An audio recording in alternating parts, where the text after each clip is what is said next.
Alors, prenons-les dans l'ordre. Sur le SIA, donc l'acquisition AdWords, vous le faites en interne ou vous passez par un prestataire extérieur? Alors Externe? ouais, du coup tout ce qui est Facebook, c'est moi qui m'en suis occupé. Donc j'avais aucune expérience là-dedans, mais bon, il y a des formations Facebook qui existent qui s'appellent Blueprint de mémoire qui sont bien faites. Et finalement en tâtonnant, en faisant du test and learn, on arrive assez vite à avoir du coup une expertise. Alors je prétends pas du tout être aussi bon que des gens qui font ça toute la journée, mais finalement il n'y a pas vraiment d'école pour ces disciplines-là, et donc je pense que c'est vraiment en pratiquant qu'on devient bon. Mais donc, c'est toi qui l'as pris en main.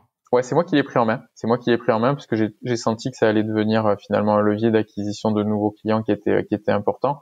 Et Ok. pour nous, Facebook, je trouve que c'est une bonne source finalement d'acquisition de nouveaux clients. Ça reste pour moi un bon levier publicitaire.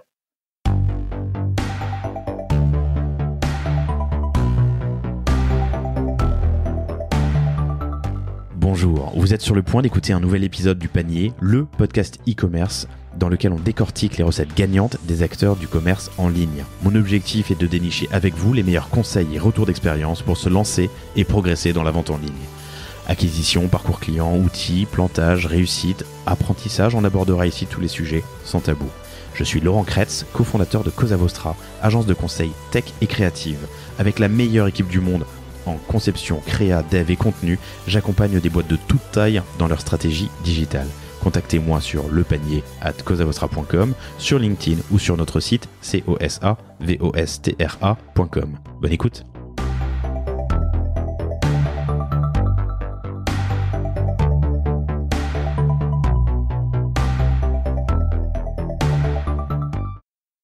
Bonjour à tous, bienvenue dans ce nouvel épisode du Panier, épisode enregistré encore une fois à distance, on s'y fait et ça marche plutôt bien. N'hésitez surtout pas à me faire vos retours.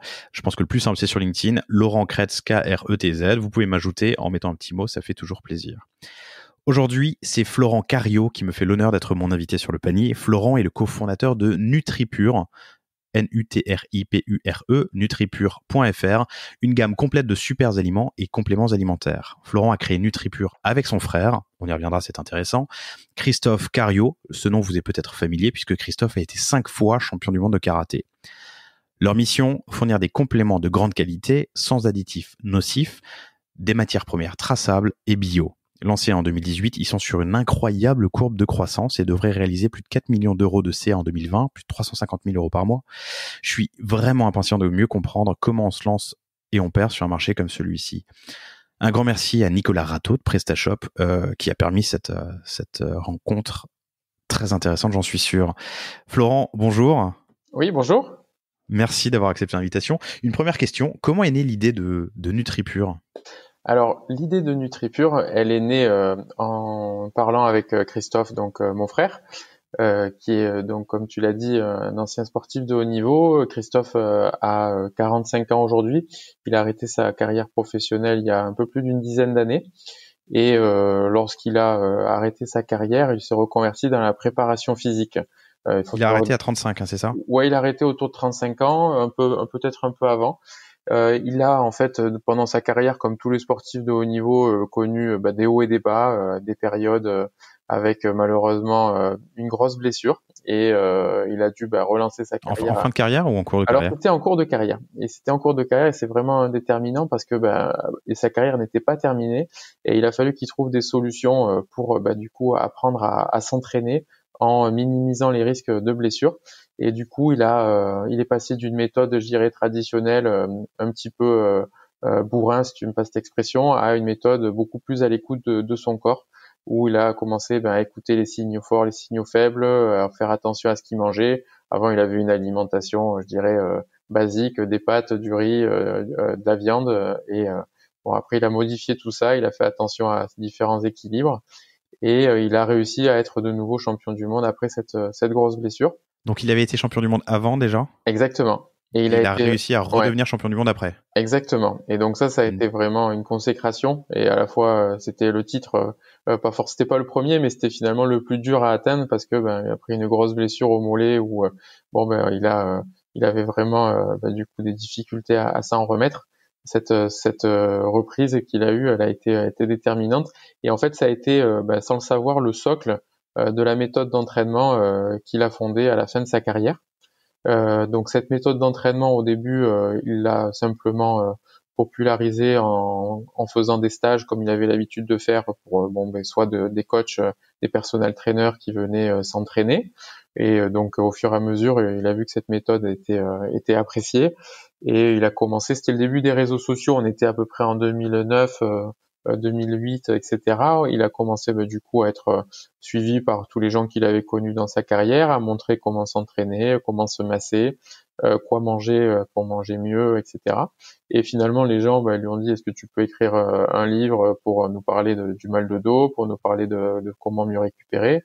Est-ce que tu peux nous faire une vidéo pour savoir comment s'étirer à la fin d'un entraînement? Et puis d'une chose et d'une autre, il en est venu à finalement proposer le matériel que lui-même avait découvert aux États-Unis dans ses différentes compétitions. Et c'est là que son premier business à lui est né. Donc un business du coup qui est toujours actif aujourd'hui, qui s'appelle le CTS. Donc c'est une méthode d'entraînement que Christophe a fondée et dans lequel il propose à la fois donc du matériel pour s'entraîner chez soi, donc c'est très d'actualité, et également du coup des livres sur la meilleure façon de courir, les mobilisations articulaires pour plus avoir mal aux articulations. L'immobilisation articulaire? Les mobilisations articulaires. Mobilisation articulaire, Ouais. d'accord. Les mobilisations articulaires, si tu veux, c'est une extension, on va dire, de la souplesse. C'est le fait de dire que tu as une souplesse qui est en plus fonctionnelle. Ça veut dire que tu as une capacité à faire des mouvements qui vont du coup avoir nécessité de la souplesse et à la fois de l'agilité dans le cadre d'un sport. Alors ça peut être des sports du coup de combat, ça peut être tout simplement du foot. C'est valable pour tous les sports finalement. À toi de travailler après les articulations dont tu as le plus besoin. Et cette méthode d'entraînement aujourd'hui, elle est suivie par à peu près 200 000 personnes, tous réseaux sociaux confondus. Donc on a beaucoup de vidéos sur YouTube, sur Facebook et sur Instagram. Alors vous pouvez chercher CT. Ça veut dire quoi, CTS? CTS, c'est le Cardio Training System. Cario, Ouais. comme le nom de famille. Hein. Exactement. C-A-2-R-I-O. Donc CTS Christophe Cario sur Insta ou sur les autres plateformes YouTube et Facebook et vous verrez un peu Voilà. la gueule du mec. Alors moi honnêtement, j'ai vu une photo de Christophe. C'est une photo Ouais. comparative. Il y a 10 ans et aujourd'hui ou il y a 15 ans et aujourd'hui. Il a pas bougé, ouais. Oh là là, 45 balais, franchement beau gosse quoi. Ouais. C'est vrai que ça donne des. il suit les conseils qu'il donne et du coup voilà, il y a pas de mystère. Bon, c'est sûr qu'il y a beaucoup d'entraînement. Christophe, c'est resté un sportif de haut niveau. C'est quelqu'un qui du coup fait ce qu'il dit et qui dit ce qu'il fait. Donc les gens qui veulent prendre soin d'eux, ils ont qu'à suivre du coup les vidéos, les livres qu'il écrit. Et parmi les livres qu'il écrit, il y a notamment du coup un livre sur la nutrition qui existait et qui a eu du coup une mise à jour qui a eu lieu en 2017. Et c'est cette mise à jour donc qui est arrivée fin 2017 qui a en fait permis le lancement donc de NutriPure, puisque Christophe a toujours parlé de compléments alimentaires, mais jusqu'à présent il avait pas réussi à trouver, si tu veux, dans une gamme des compléments alimentaires qui soient pour du coup à la fois de bonne qualité et à la fois du coup qui soient des compléments qui soient axés pour le sport et qui finalement correspondent à son audience, à savoir un public qui est pas un public de bodybuilder, qui est un public de personnes qui font du sport 2, 3, 4 fois par semaine, qui veulent prendre soin d'eux, mais qui sont pas dans une optique d'acheter des produits avec des noms agressifs, des couleurs un peu flashy, tu vois, des choses un petit peu dans ce style-là. On est plus sur une approche bio et sur le respect du corps. Ok, on y revient dans une seconde. Je fais juste une parenthèse qui n'a rien à voir, mais c'est de la curiosité. J'y pense pendant qu'on se parle.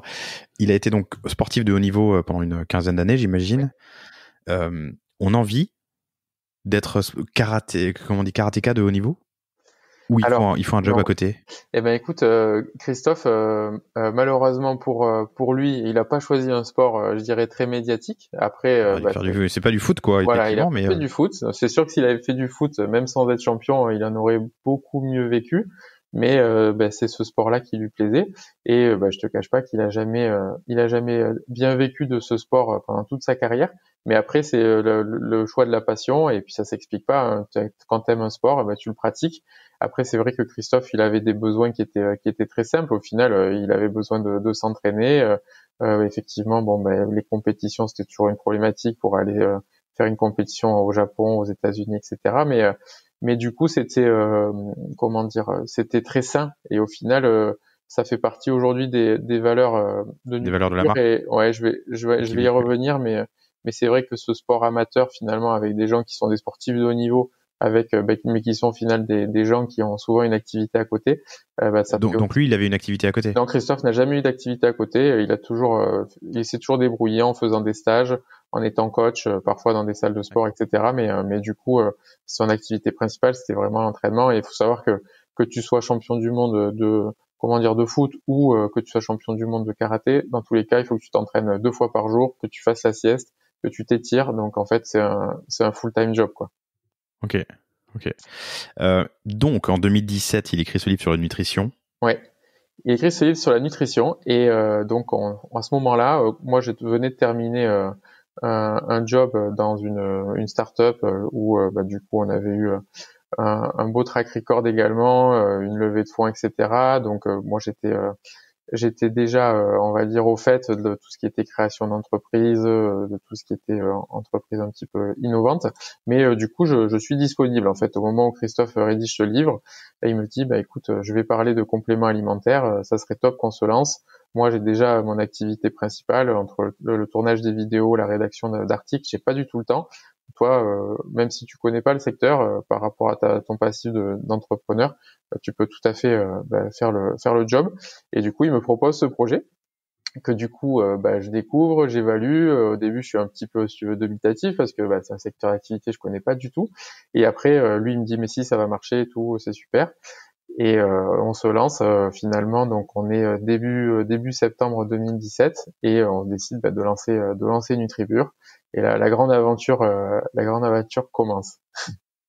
Génial. C'était donc toi ta première entreprise? Alors non, c'était ma 3e entreprise. Ok. T'avais fait 35 quoi ans. avant? Ouais, donc la première entreprise, c'était dans le secteur, des énergies renouvelables, des économies d'énergie. Donc c'était un secteur différent, mais moi j'avais déjà un intérêt pour tout ce qui était l'écologie et du coup le fait d'aider les gens à faire des économies d'énergie ou à produire de manière renouvelable de l'électricité. Ok, ça a donné quoi?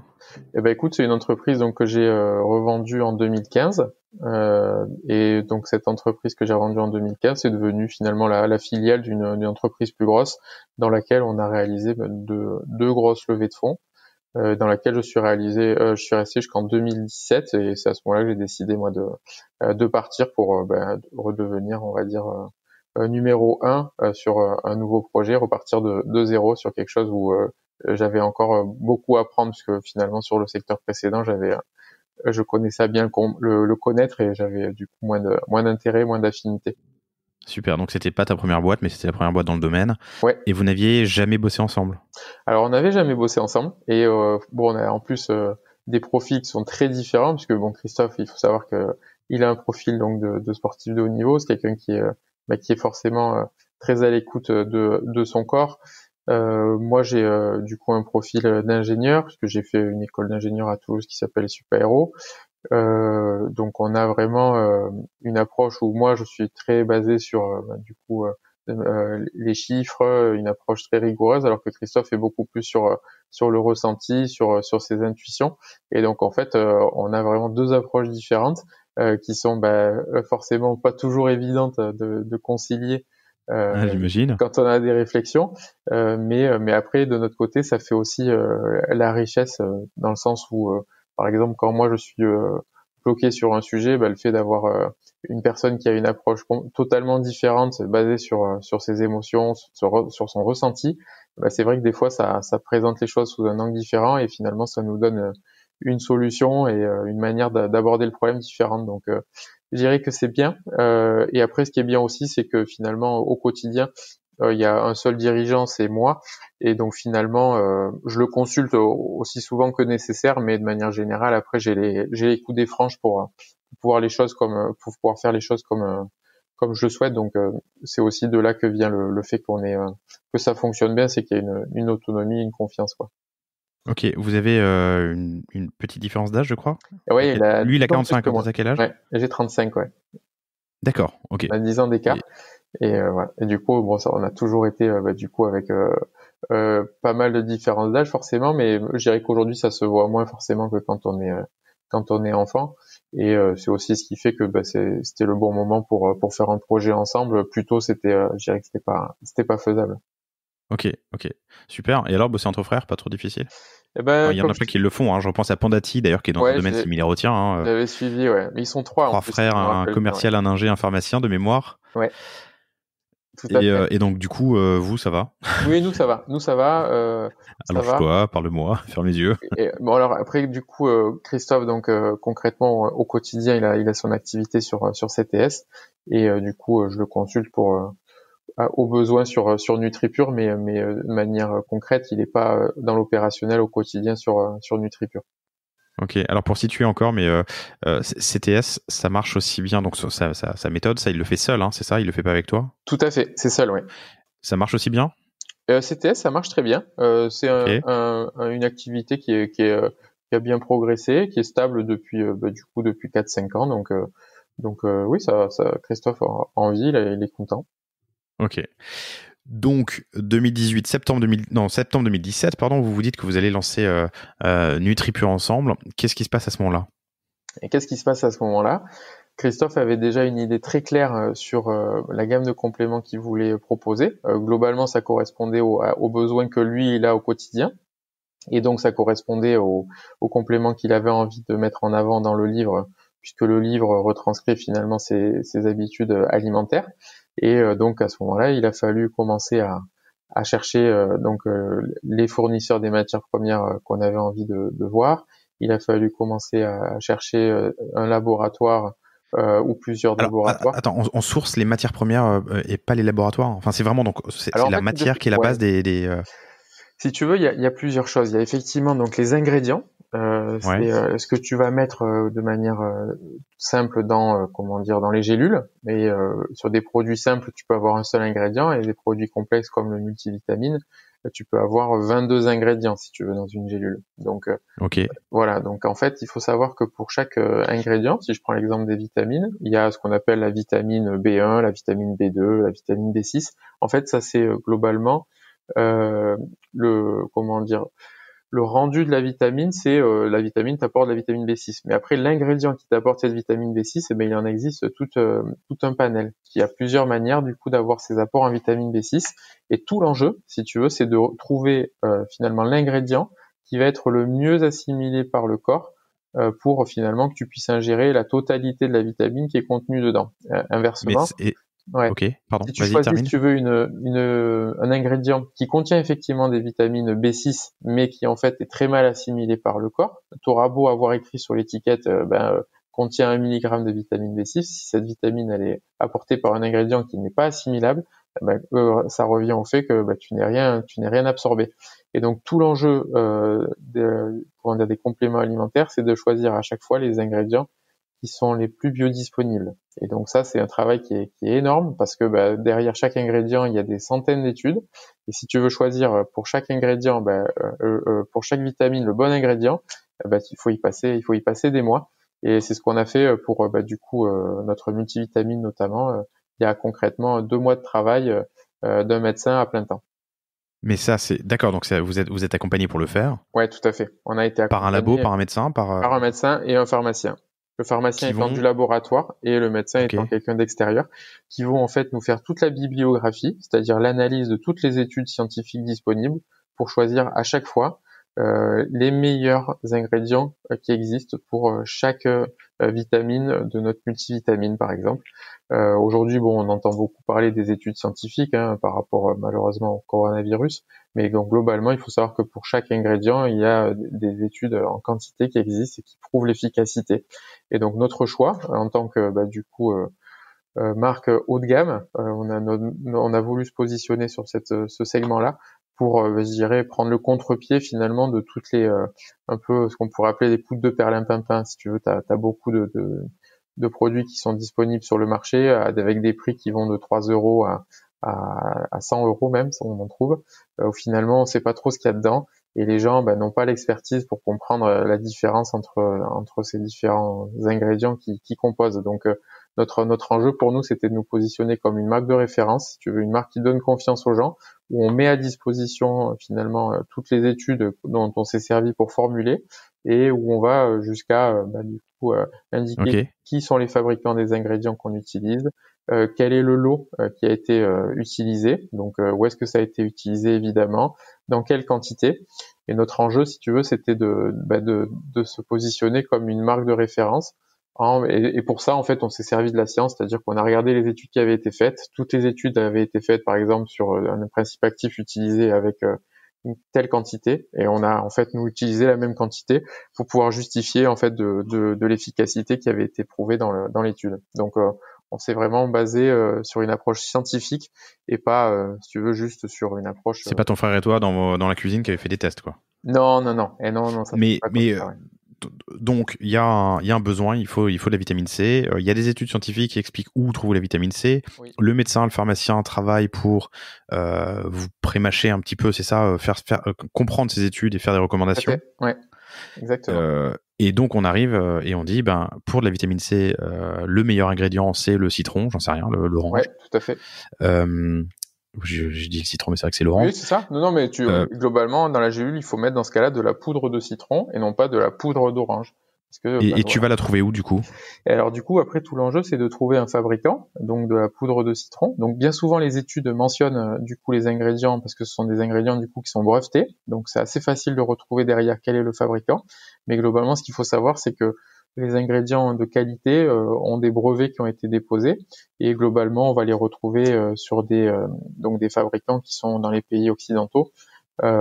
C'est également un gage du coup de confiance parce que quand tu achètes un ingrédient dans un pays, je dirais en Europe, aux États-Unis, tu as des normes à la fois sur la qualité du produit, également sur la fabrication, donc bien souvent qui est moins polluante que les copies qu'on va pouvoir trouver dans des pays parfois du coup un peu plus exotiques.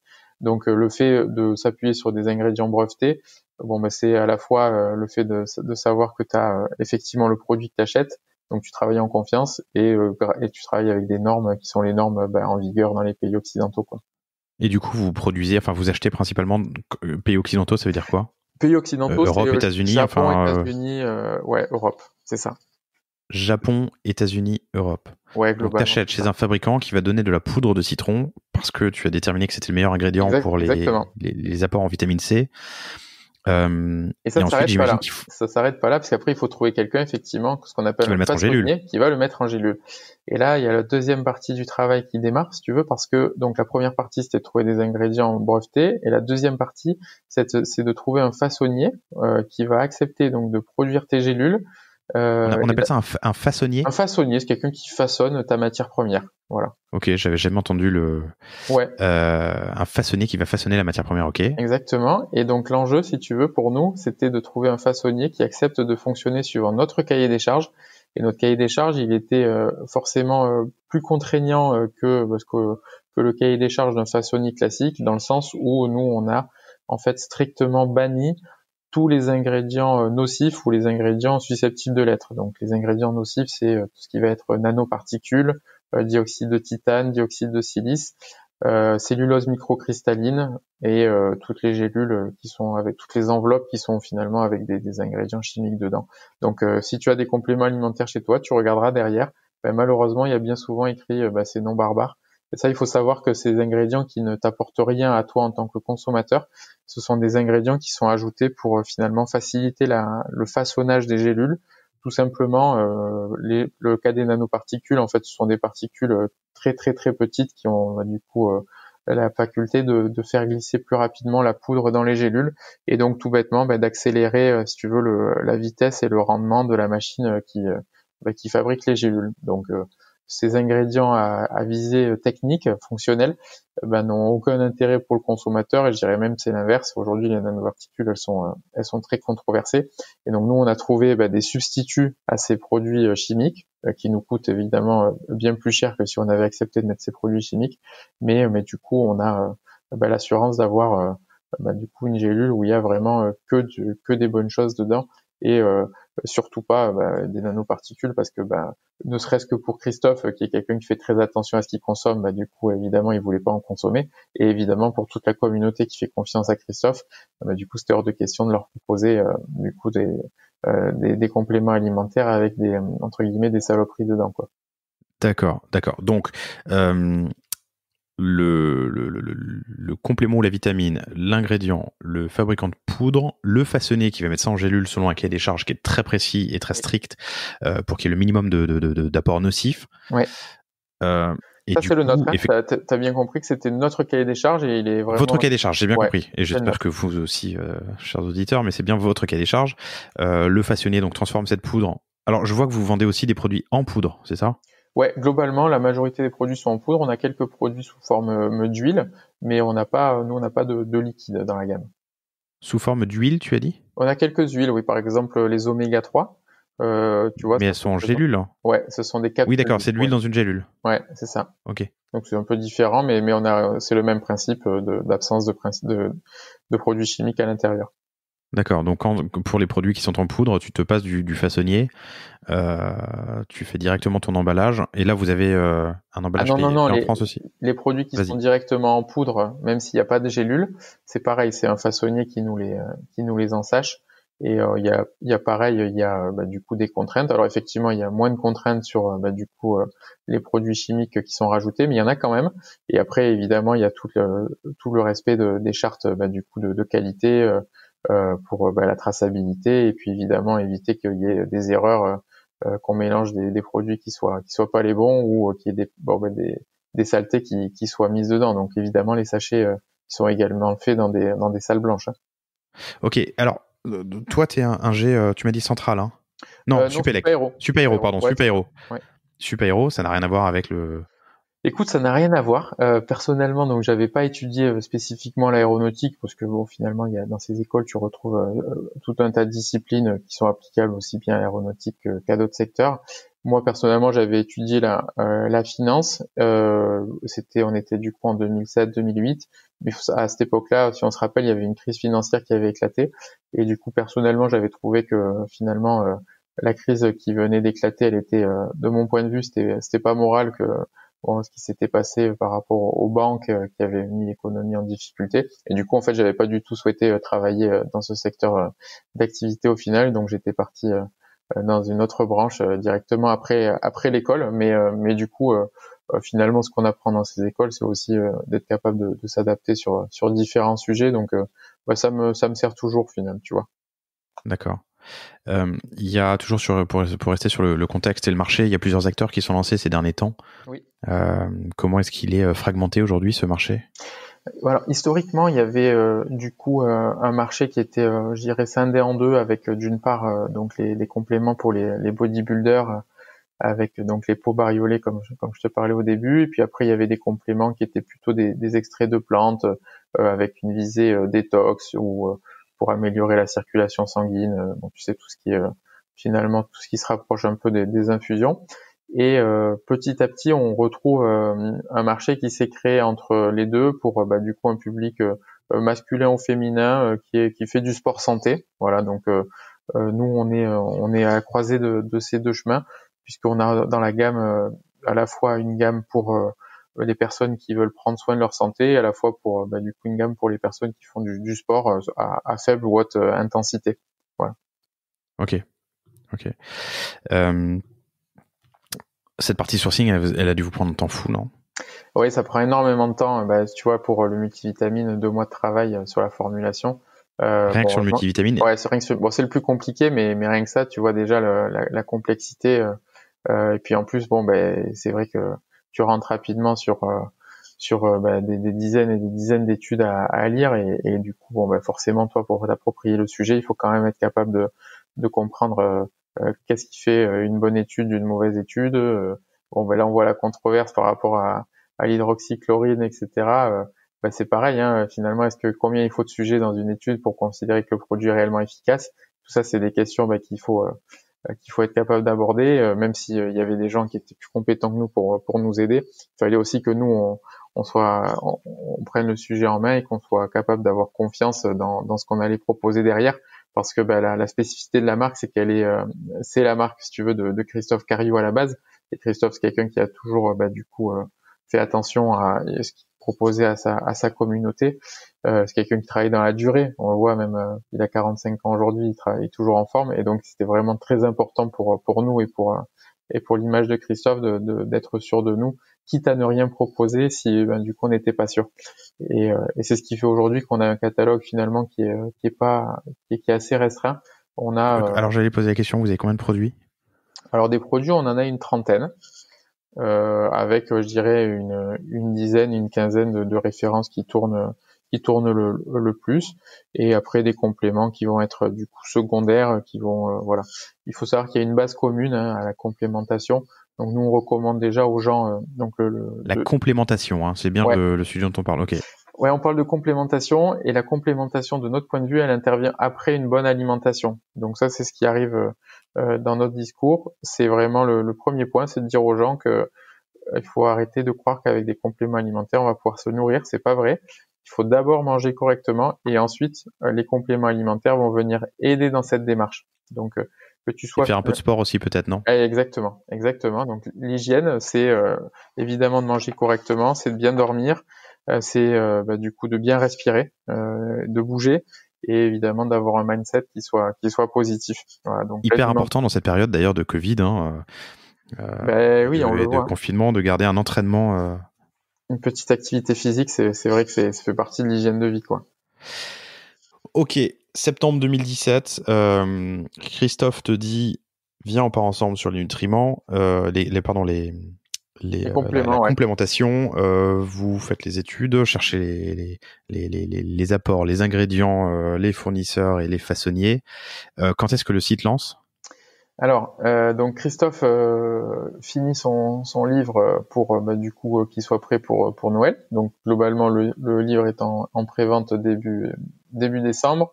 Il est 2017, hein. Ouais, 2017. Il y a 2 ans et demi, ok. C'est ça. Les gens le reçoivent chez eux, du coup un peu avant Noël. Et donc à ce Et dans le moment-là, livre, il aborde déjà le sujet de NutriPure. ouais, tout à fait. Donc en fait dans le livre à ce moment-là, on a déjà du coup. C'est-à-dire que le site doit être live.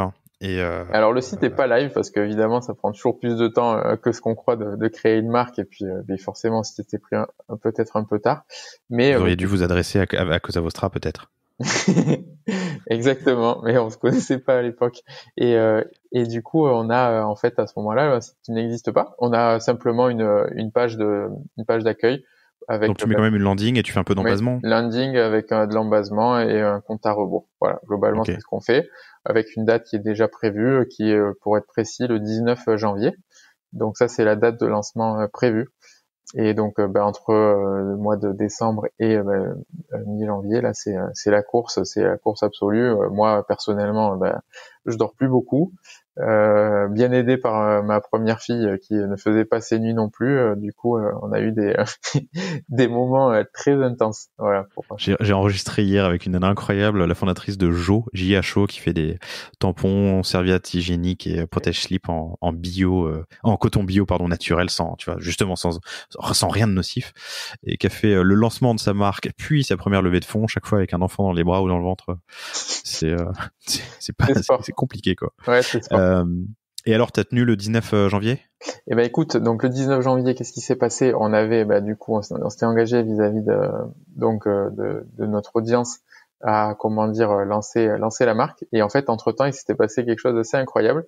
La marque que Christophe recommandait jusqu'à présent, du coup, avait annoncé qu'elle allait cesser son activité. Et il s'est trouvé que du coup, il y a eu entre-temps donc un énorme mouvement de foule des clients historiques de cette marque pour du coup trouver une autre gamme qui soit susceptible de leur fournir des compléments similaires, et du coup on a eu un très très gros engouement en fait entre du coup début janvier, et donc ça nous a encore plus boosté pour lancer la marque sans délai.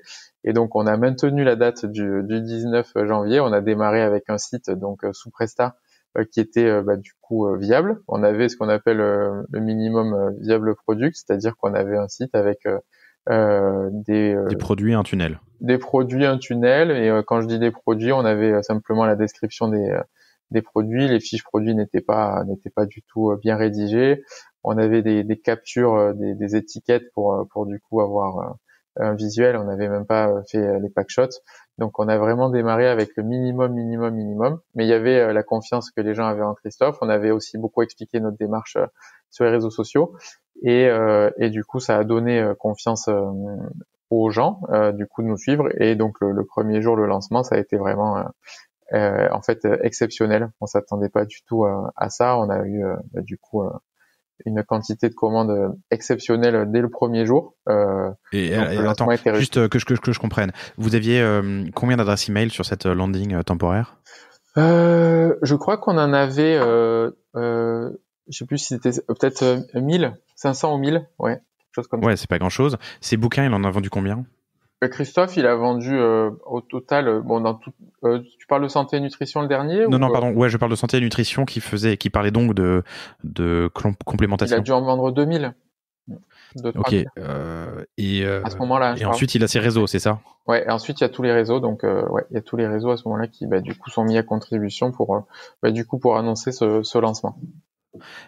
Ok, j'aimerais bien qu'on rentre dans le détail et comprendre pourquoi ce jour a été excellent en nombre de ventes et ce qui a été mis en place justement pour amorcer la pompe. Pour amorcer le lancement? Ouais. Du coup, on avait beaucoup communiqué donc sur les réseaux de Christophe. On avait créé évidemment des réseaux sociaux pour des pages sur Insta. Non, seulement sur Facebook d'ailleurs. On n'avait pas encore Insta. Mais pour NutriPure ou pour NutriPure, ouais. Christophe? Pour NutriPure. Christophe avait déjà ses pages, on s'en est servi finalement pour communiquer et ça a naturellement généré des abonnés pour NutriPure.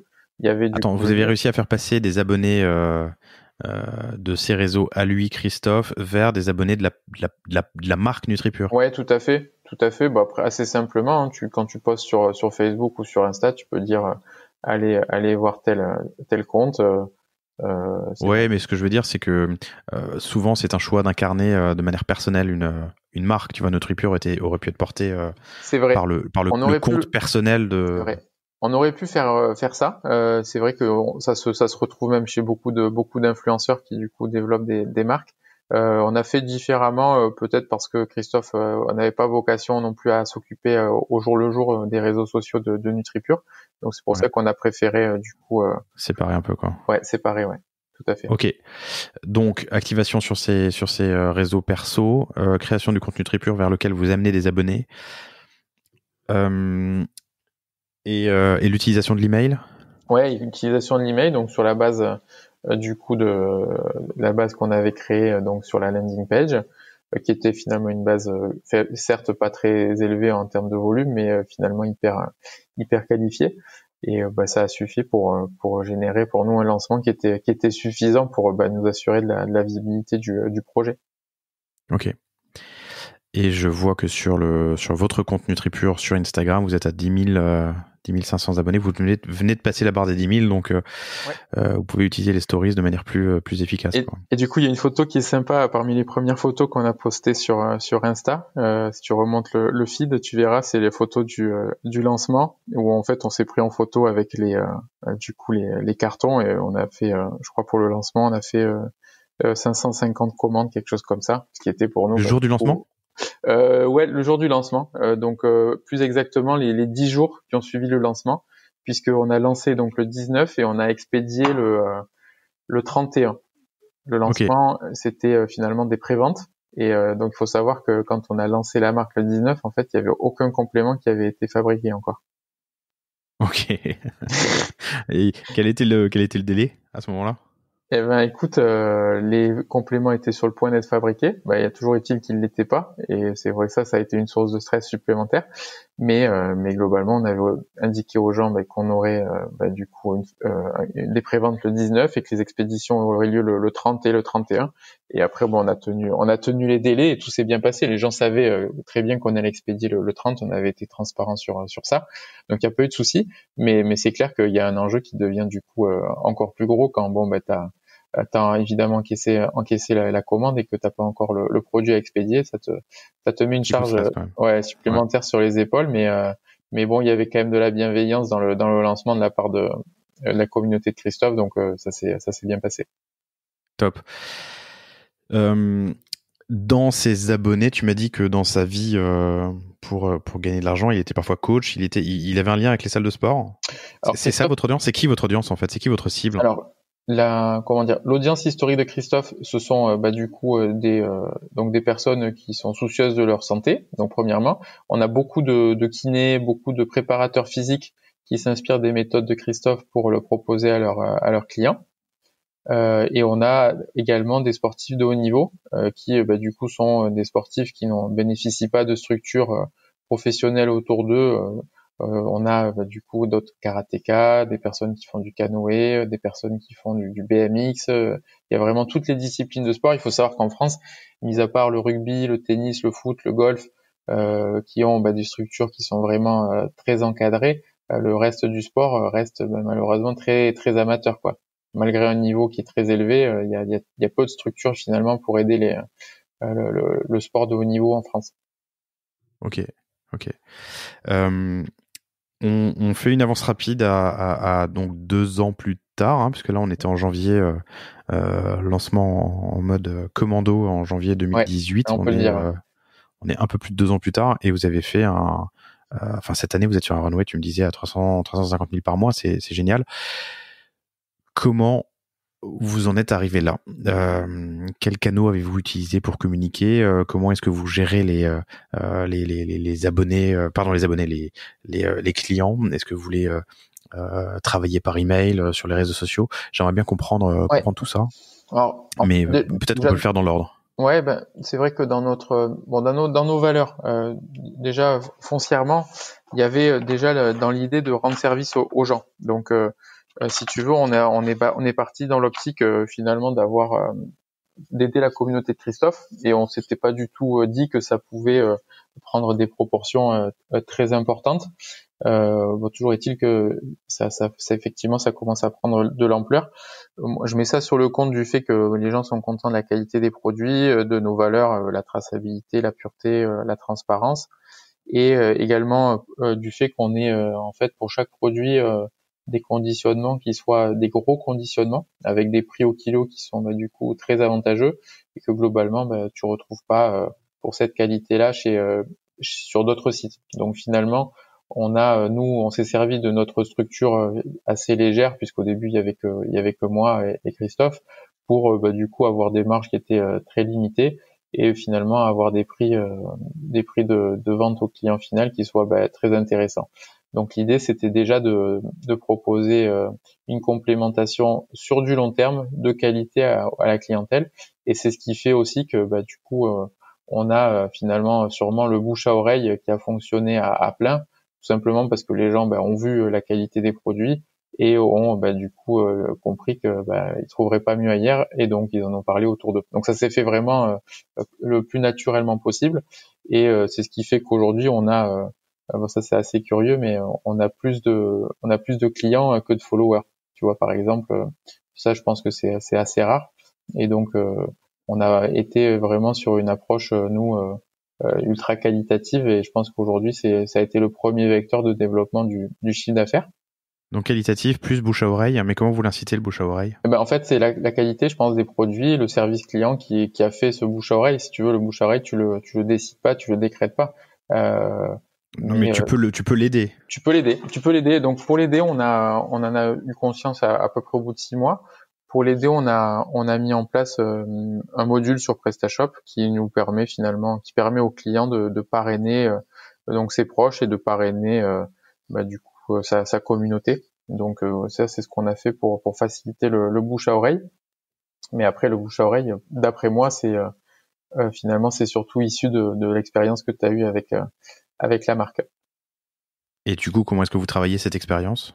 L'expérience, c'est du coup d'avoir une expédition qui soit réalisée dans les temps. Donc il faut savoir que tout ce qui est vendu est expédié le jour même, avec du coup le plus de soin dans l'emballage possible.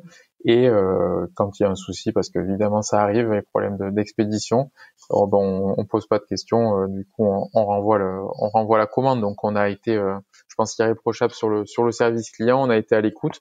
Et après il y a eu aussi du coup une fidélisation qui s'est faite sur le fait que les compléments avaient réellement une efficacité et que les gens sentent que quand ils prennent du magnésium et NutriPure, ils sont moins fatigués. Et donc ça, c'est ce qui fait aussi que derrière, tu as une commande qui revient, quelqu'un qui du coup est récurrent, quoi. Ok.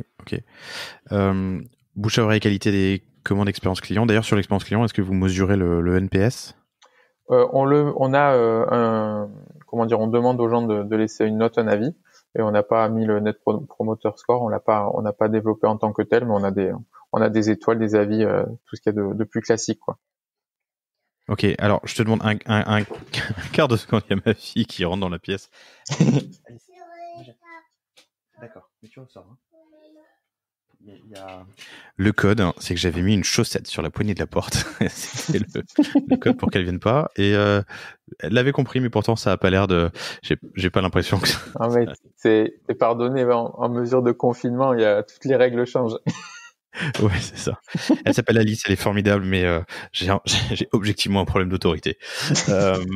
Mais à 2 ans et demi. Moi, j'ai la mienne qui dort encore, tu vois. Pour ça, je chuchote un peu. J'ai vraiment peur de la réveiller aussi. De la chance. Ok, bouche à oreille, expérience client. Le NPS, tu me dis que vous ne le mesurez pas, mais vous avez des formulaires de satisfaction. Ouais, tout à fait. D'accord.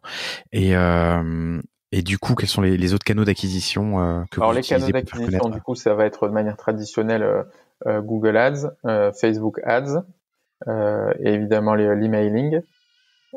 Et puis après, le référencement naturel commence à du coup à porter ses fruits. Donc ça c'est vrai que c'est un levier qui est toujours très intéressant puisque évidemment il est gratuit. Alors, prenons-les dans l'ordre. Sur le SIA, donc l'acquisition AdWords, vous le faites en interne ou vous passez par un prestataire extérieur? Alors Externe? ouais, du coup tout ce qui est Facebook, c'est moi qui m'en suis occupé. Donc j'avais aucune expérience là-dedans, mais bon, il y a des formations Facebook qui existent qui s'appellent Blueprint de mémoire qui sont bien faites. Et finalement en tâtonnant, en faisant du test and learn, on arrive assez vite à avoir du coup une expertise. Alors je prétends pas du tout être aussi bon que des gens qui font ça toute la journée, mais finalement il n'y a pas vraiment d'école pour ces disciplines-là, et donc je pense que c'est vraiment en pratiquant qu'on devient bon. Mais donc, c'est toi qui l'as pris en main. Ouais, c'est moi qui l'ai pris en main. C'est moi qui l'ai pris en main parce que j'ai senti que ça allait devenir finalement un levier d'acquisition de nouveaux clients qui était important. Et Ok. pour nous, Facebook, je trouve que c'est une bonne source finalement d'acquisition de nouveaux clients. Ça reste pour moi un bon levier publicitaire. Facebook, quand tu dis Facebook, c'est la plateforme. Ouais, Facebook Ads, C'est l'univers Facebook, mais est-ce que tu as une préférence? Enfin, est-ce que il y a quelque chose qui marche mieux entre En termes de Facebook et résultats, pour Instagram? nous, ce qui fonctionne bien, c'est toujours Facebook. Instagram, on est Ok. plus sur de la notoriété, donc on a moins de conversions sur Instagram.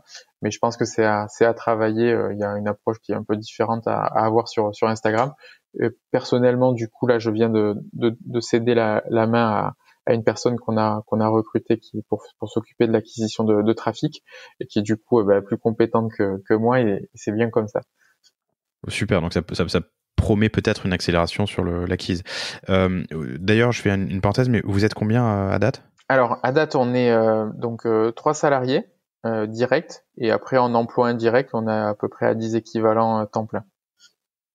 C'est-à-dire des freelances? Ouais, voilà, freelance, préparateur de commandes, puisque aujourd'hui on a internalisé la préparation des commandes aussi dans un souci du coup de qualité, donc de satisfaction client. Ensuite, design des étiquettes, design des visuels, webmaster, voilà. Tu m'as dit 8 plus 10, hein, c'est ça? On est 3 salariés. Non, 3 salariés. 3 Ouais, salariés et 10 3 de TP. salariés, une personne en stage qui s'occupe seulement de l'éco-conception de la gamme, puisque notre objectif c'est d'avoir un impact carbone nul cette année ou l'année prochaine. Donc ça, c'est une personne à temps plein sur ça, et ensuite une dizaine d'équivalents de temps plein, ouais, qui gravitent Ok. autour de nous. Donc, les manières dont vous vous êtes fait connaître et dont vous êtes, grâce auxquelles vous êtes arrivé au résultat actuel Mhm. qui est plusieurs centaines de KE de commandes par mois, le bouche à oreille, la qualité des produits et de l'expérience client Oui, que vous mesurez régulièrement. Tu faisais la remarque que vous avez étonnamment plus de clients que de gens qui vous suivent sur les réseaux sociaux, enfin qui suivent la marque en tout cas. L'acquisition sur Facebook et Google. Instagram en disant que tu fais un peu de notoriété sur Instagram, mais c'est surtout Facebook qui marche mieux. Tout à fait. Sur le SEO et le SIA, comment est-ce que vous le travaillez? Donc le SIA, l'acquisition, l'achat de mots-clés sur Google. Ouais, Google. Google, moi je trouve personnellement que la concurrence est plus élevée que sur Facebook. Maintenant, donc ça c'est un levier pour lequel on a un indépendant un freelance qui s'en occupe, parce que je trouve que c'est plus technique finalement que Facebook. En tout cas, je suis moins rentré dans ce sujet-là. Et ensuite, le référencement organique, c'est un sujet qui moi m'intéresse à titre personnel et qui s'est fait en fait un peu naturellement, puisque dès le début, on a publié régulièrement des articles sur le blog pour parler du coup de notre démarche, pour parler des compléments qu'on utilisait, pour comment finalement choisir un bon complément, enfin plein de sujets qui sont des sujets connexes aux compléments alimentaires et qui trouvent leur audience et qui du coup là, font petit à petit du coup du référencement sur des mots clés qui nous apportent. Vous avez quel rythme de publication de ces articles? On publie à peu près deux articles par mois. On pourrait faire plus, mais c'est pas énorme, ouais. Mais en même temps, vaut mieux tenir une régularité sur la durée. Google aime bien ça, que de mettre des coups de boost et faire un article par jour pendant un mois et puis s'arrêter pendant un an, quoi.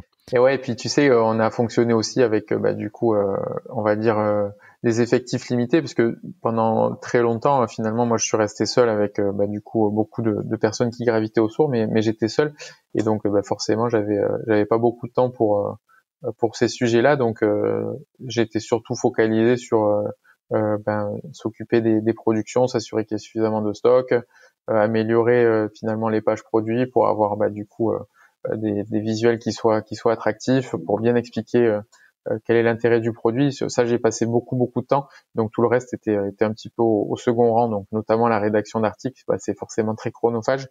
Et malheureusement, comme ça paye pas à court terme, du coup, on a tendance à le négliger, ce qui était peut-être une erreur, hein, ça, c'est possible. Non, mais privilégier des quick wins. Voilà. En fait, nous, ce qu'on recommande souvent en ce moment, c'est des quick wins pour lancer et accélérer le business.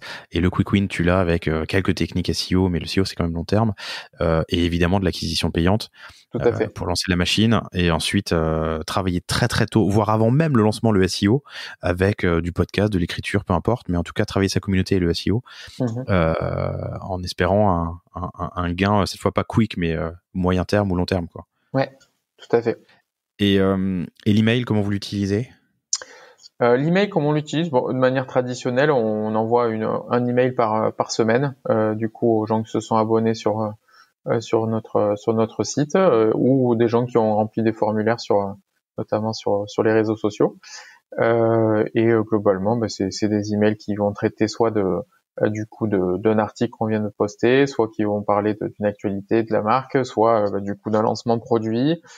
Et on met systématiquement une recette dans notre newsletter qui du coup donne une idée d'un plat à se préparer pendant la semaine, d'un plat évidemment diététique, et qui souvent inclut un ingrédient qu'on propose pas que des compléments. On a aussi une gamme de super aliments bio dans lequel tu vas trouver de l'huile de coco, tu vas trouver de la farine de patate douce. Donc ça c'est très à la mode, la farine de patate douce. C'est tout simplement de la patate douce qui est déshydratée, qui est réduite en poudre, et donc ça présente de gros intérêts nutritionnels par rapport aux farines classiques.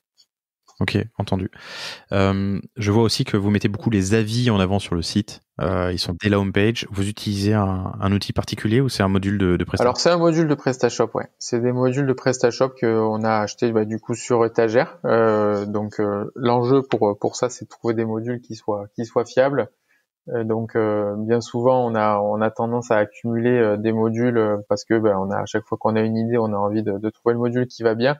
Mon expérience personnelle, ça a été de limiter ce nombre de modules, parce que malheureusement, du fait que ça soit développé par des développeurs indépendants, il y a souvent du coup quand même des problèmes de compatibilité entre les différentes versions de modules avec les différentes versions de Presta. Donc en s'appuyant sur des développeurs qui ont fait leurs preuves et qui sont sérieux, on arrive à avoir d'excellents modules pour finalement pas très cher par rapport au coût d'un développement spécifique. Donc je pense que ça c'est la force de PrestaShop, mais il y a aussi malheureusement des modules qui te mettent plus un caillou dans la chaussure qu'autre chose, quoi. Okay. Donc, évidemment, l'expérience client, les réseaux sociaux, un peu de SIA, du SEO, Oui. l'emailing. Est-ce qu'il y a un autre canal dont on n'a pas parlé que vous utilisez? Pour nous, en termes de notoriété, on a beaucoup utilisé également les sportifs de haut niveau. Je sais pas si tu veux aborder cette question maintenant. De l'influence, si, Ouais, allons-y. l'influence, ouais. Donc en fait, notre influence, elle est basée sur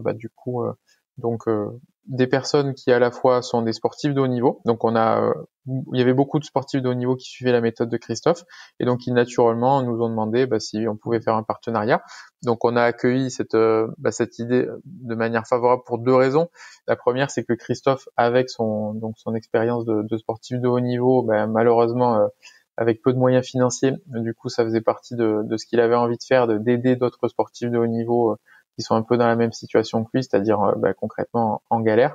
Donc on aide ces sportifs de haut niveau là qui sont pas du tout déméritants, au contraire, qui ont encore plus de mérite parce que souvent ils ont un deuxième boulot à côté. Donc eux, on les aide tout simplement en leur fournissant des compléments alimentaires gratuitement. Il n'y a pas de partenariat rémunéré. La raison, c'est que pour nous c'est la condition pour du coup derrière pouvoir dire évidemment que ces gens-là ils ont choisi NutriPure non pas parce qu'on avait beaucoup de moyens financiers, mais surtout parce qu'ils avaient du coup choisi la marque qui correspondait à leurs besoins. Donc les sportifs de haut niveau qu'on aide, c'est vraiment sincère, et s'agit pas d'un partenariat financier, mais par contre évidemment pour nous c'est une fierté d'avoir des champions olympiques, des champions du monde qui utilisent notre marque parce qu'ils sont convaincus de son efficacité, et ça nous sert évidemment pour du coup faire la preuve de notre sérieux et s'appuyer sur leur image. Ok, je vois une vidéo là sur votre compte Insta de, je dis une bêtise, Il y a une vidéo de Pierre. Alexandre BDB. Ouais, tout à fait. Alexandre, du coup, ouais, c'est un sportif du coup qui pratique du karaté combat. Donc c'est des combats qui ont lieu aux États-Unis. Et donc c'est par ailleurs du coup quelqu'un qui est dans la vraie vie prof de karaté dans son école du coup dans le sud-est de la France. Et donc c'est un sportif de haut niveau, voilà, professionnel de karaté. Ok, et qui a fait cette vidéo, je vois que c'est dans son environnement habituel, donc rien que pour vous, c'est ça? Ouais, tout à fait, ouais. Ouais, c'est un échange Pour mettre en avant les produits. de coups de main, quoi. Ok, super. Est-ce que tu es capable de quantifier alors, non, pardon, deux questions, et puis ensuite on passera à la stack un peu que vous utilisez, mais est-ce que tu es capable disons, de qualifier le parcours utilisateur de quelqu'un qui vous découvre? Il va vous découvrir via je sais pas, le compte Insta de Christophe, puis vous retrouver en vous googlant et finalement acheter par une pub Facebook, par exemple. Ouais, t'as raison. Je pense qu'il y a effectivement, on peut parler de trois parcours. Le premier, c'est effectivement le lecteur ou le follower de Christophe qui suit la méthode d'entraînement de Christophe, ou qui a CTS, c'est ça? fait donc le CTS, et qui par ailleurs va voir que Christophe utilise tels oméga 3, telle vitamine ou tel whey. Donc la whey, c'est une protéine qu'utilisent beaucoup de sportifs. Donc ça, c'est le premier parcours, quelqu'un qui suit Christophe. Le deuxième, ça va être tout simplement, donc on l'a dit, le bouche à oreille, donc un ami de cette personne qui du coup va lui dire mais qu'est-ce que tu prends? Ouais, je prends un NutriPure, c'est super.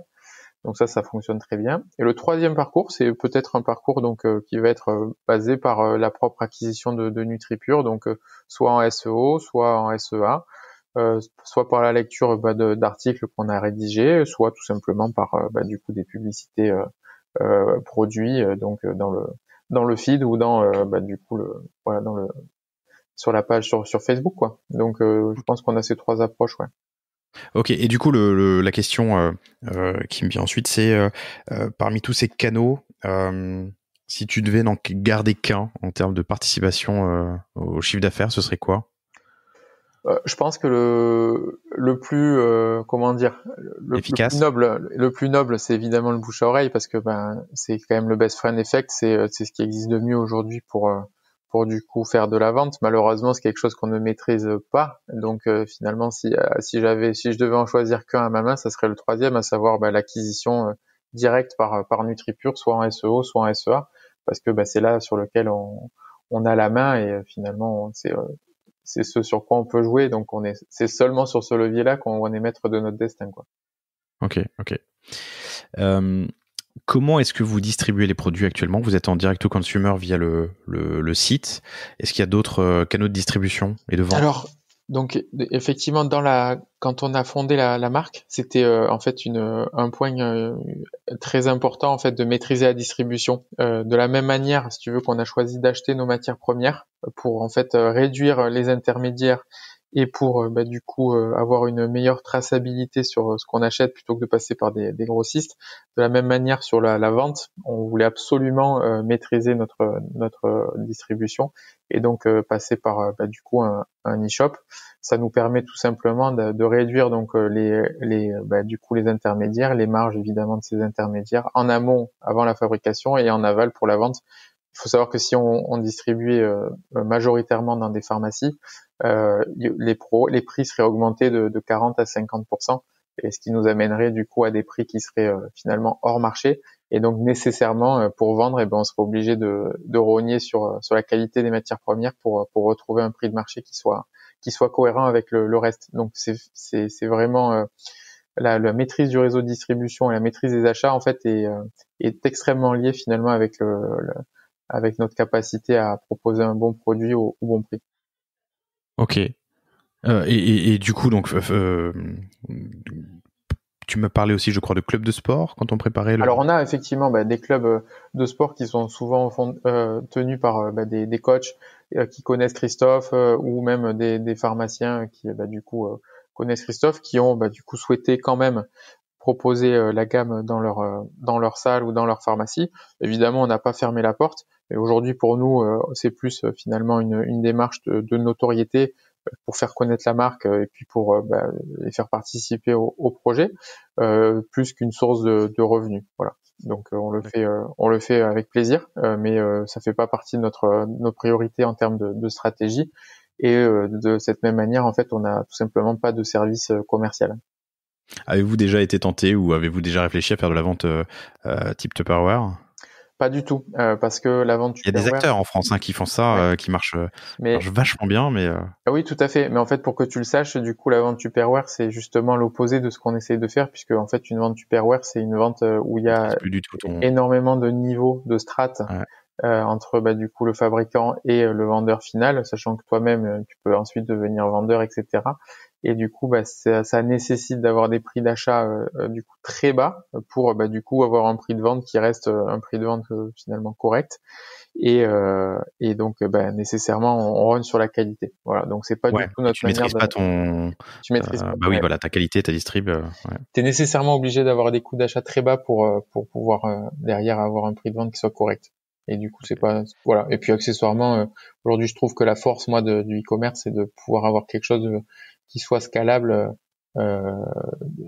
assez facilement quoi, finalement par rapport à un réseau commercial qu'il faut construire petit à petit. Tu connais ton taux de repeat business Alors c'est assez dur non, écoute, on le mesure pas au quotidien, on le regarde pas. La raison, c'est qu'on fait notre maximum pour que les gens soient contents, et après, du coup, on l'a pas suffisamment mesuré jusqu'à présent, c'est vrai. Et ce qu'il y a aussi, c'est qu'on est sur, du coup, finalement, encore au début de la vie de NutriPure, et on estime que il y a des gens qui passent des commandes parfois pour 6 mois et qui vont avoir tendance à consommer des compléments finalement plutôt l'hiver que l'été. Donc c'est encore trop tôt pour évaluer ces scores-là, mais ça fait partie des choses qu'on doit faire. Il y a une saisonnalité? Est-ce que c'est ce que tu es en train de dire? Un petit peu. T'as tendance à plus faire attention à prendre des vitamines, des probiotiques quand, par exemple, l'hiver arrive. Par exemple, tu vas avoir davantage tendance à travailler ta musculation au printemps quand tu sais que tu vas bientôt avoir à te mettre en maillot de bain. Donc voilà, il y a Et en sortie de Covid. En sortie de Covid aussi, ouais, pour arrêter de limiter les effets des gâteaux que tu as préparés avec tes enfants, ouais. Est-ce que, alors question que je pose habituellement, enfin deux questions. La première, est-ce qu'il y a eu des plantages ou des erreurs et est-ce qu'on peut y revenir Oui. et comprendre Ouais. vos apprentissages? Et la deuxième, est-ce qu'il y a eu depuis 2 ans et demi maintenant, un tipping point, une inflexion forte du business, de la croissance du business? Donc sur les erreurs, déjà, vous êtes planté, vous avez fait il y a eu des erreurs, il y a eu des plantages, des gamelles? Alors, le plus gros plantage qu'on ait connu, ça, c'était pas très grave, mais quand même, c'était un bon électrochoc. En fait, il se trouve que du coup, le façonnier avec lequel on travaille avait bah, du coup reçu une matière première, donc une protéine qui existe en deux versions, qui sont très très légèrement différentes, mais qui sont pas les mêmes. Et du coup, en termes d'usage, ça change un peu. Il y en a une en gros qu'il faut mélanger 10 minutes et l'autre qui se mélange instantanément. Et en fait, ils n'avaient pas fait attention que bah, du coup, c'était pas les mêmes matières premières qu'ils avaient reçues. Et du coup, on a une quinzaine de sachets qui ont été bah, du coup préparés avec la mauvaise matière première. Et donc, on s'en est rendu L'enfer. compte nous quand on a eu bah, les premiers retours des utilisateurs.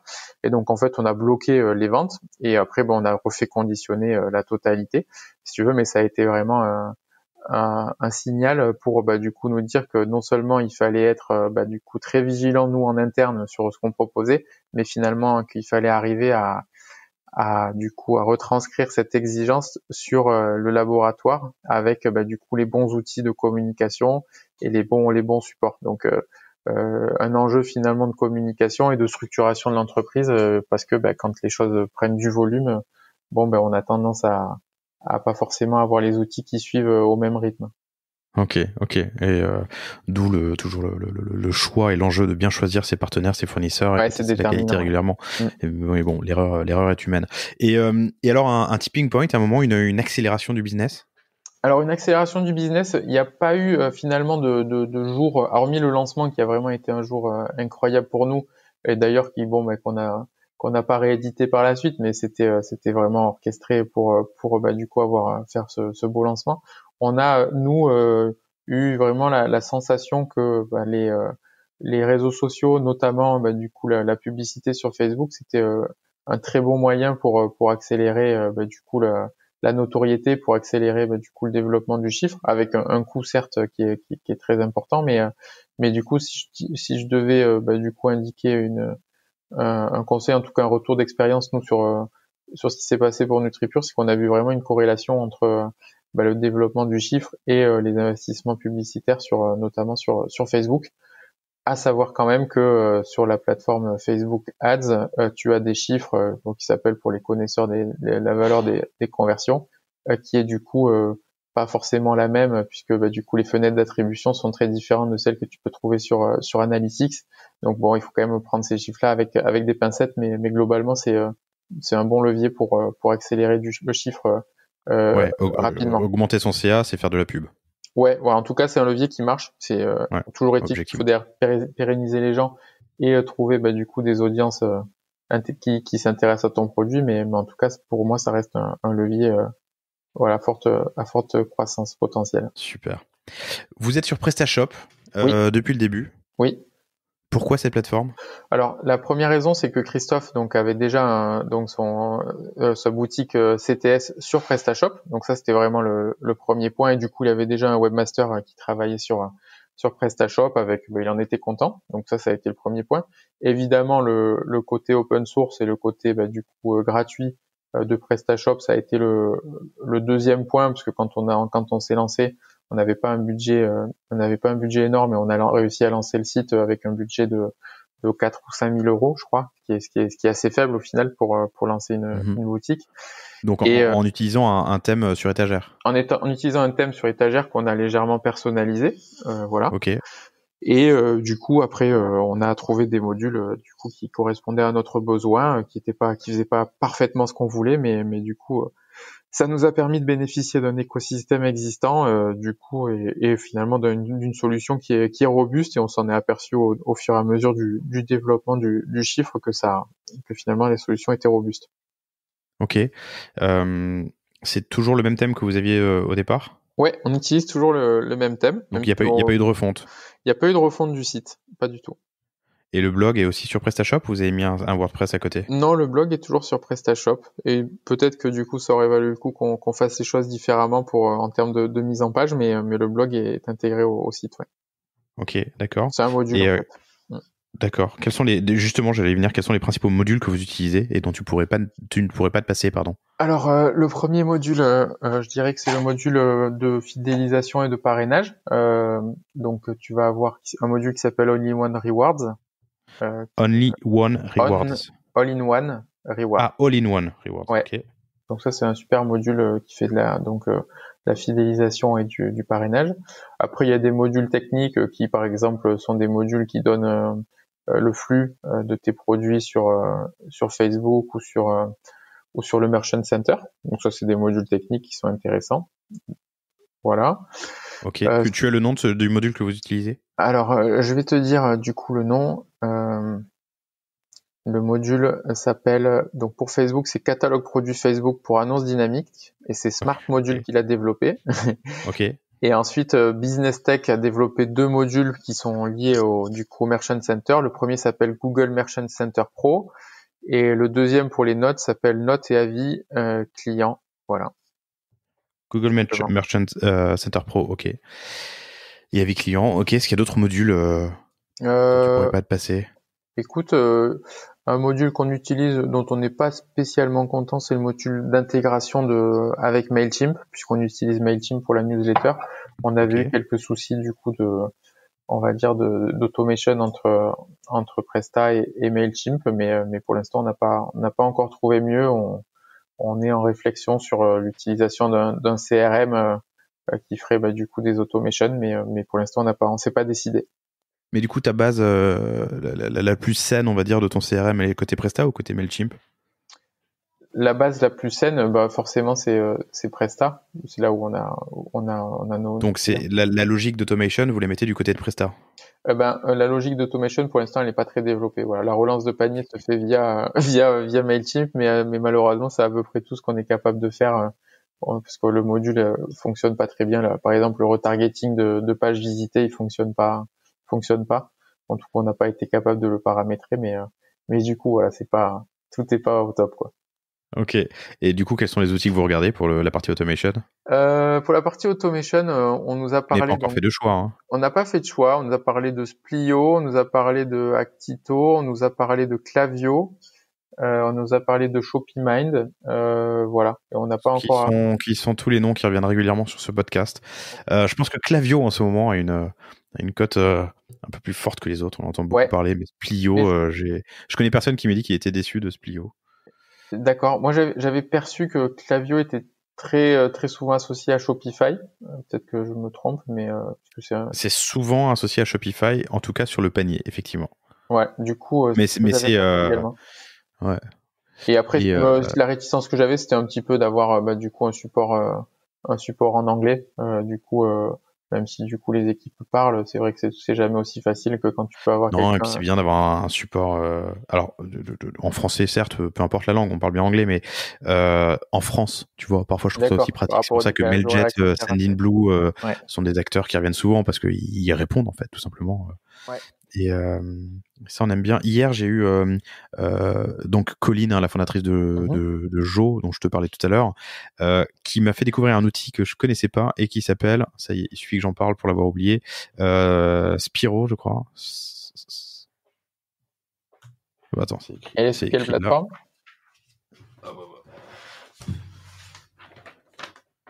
Stripo, stripo.email, qui est un outil en fait qui permet de générer, de créer tes templates d'email, soit transactionnels, soit promotionnels, et de les intégrer directement dans ton routeur d'envoi d'email ou ton CRM.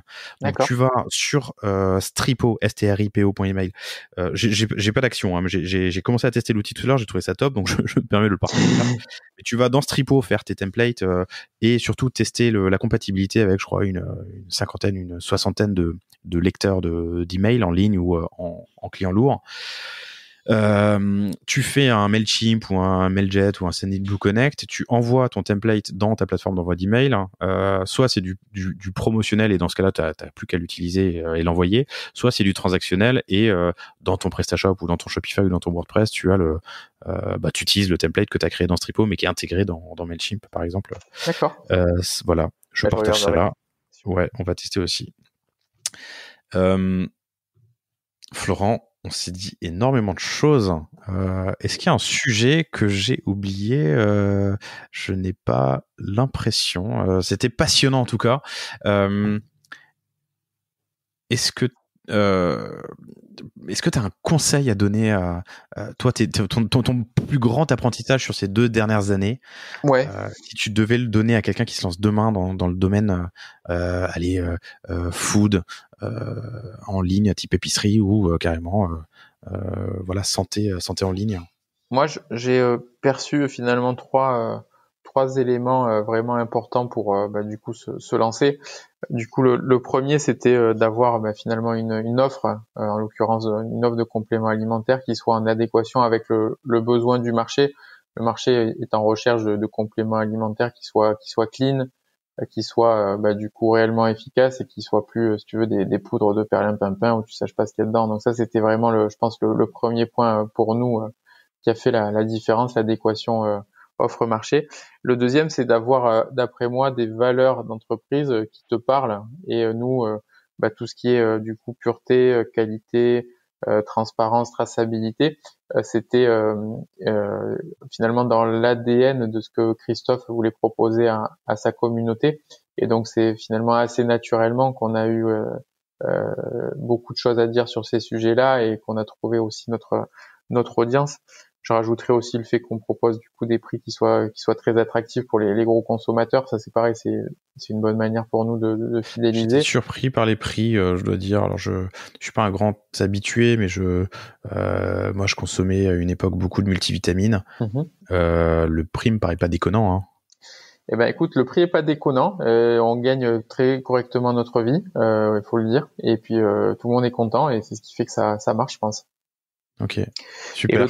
Le troisième point, vas-y. Ouais, non, je dirais c'est après la capacité finalement à gérer la croissance et à se structurer, à trouver les bons partenaires au fur et à mesure du lancement, que ce soit sur du coup le façonnage, la fabrication, de trouver des gens qui soient dans le même état d'esprit que toi, c'est-à-dire qui ont envie de développer, qui soient agiles, et après en interne de trouver du coup des bons prestataires, soit pour le développement de ton site, soit pour du coup tout simplement t'aider à développer l'identité de marque qui du coup te correspondent. Donc c'est vraiment une capacité à s'entourer aussi au fur et à mesure, parce que je pense que le temps où on avait toutes les compétences en interne, ça fait longtemps qu'il est révolu. Donc je pense que l'enjeu, c'est de trouver des indépendants, des freelances. En interne, à l'époque de Covid, ça n'existe plus déjà. Ouais, ça c'est clair.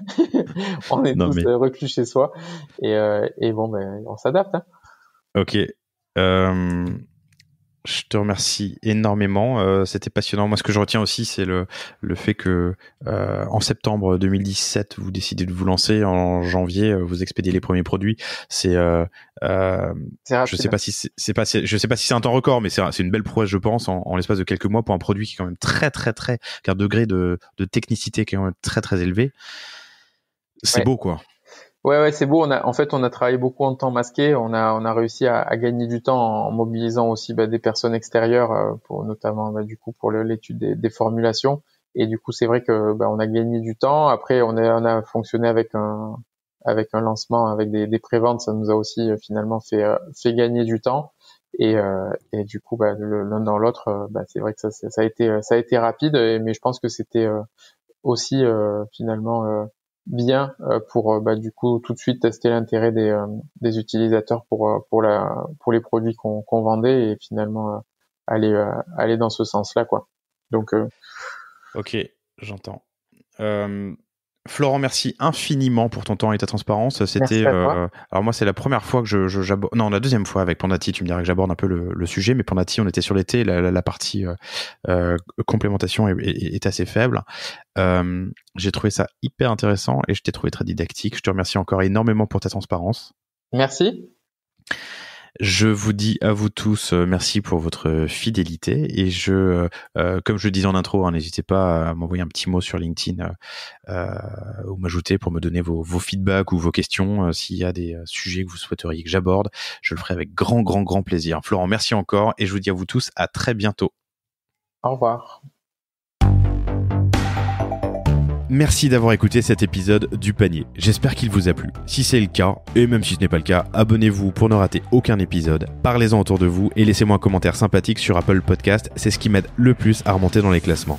N'hésitez pas non plus à le partager à chacun de vos contacts dans le business. Chaque nouvel auditeur intéressé est une victoire. Si vous avez besoin d'un accompagnement tech et créatif, que ce soit pour votre site internet, votre stratégie de contenu ou d'inbound marketing, n'hésitez pas à me contacter à l'adresse lepanier@cosavostra.com. À bientôt.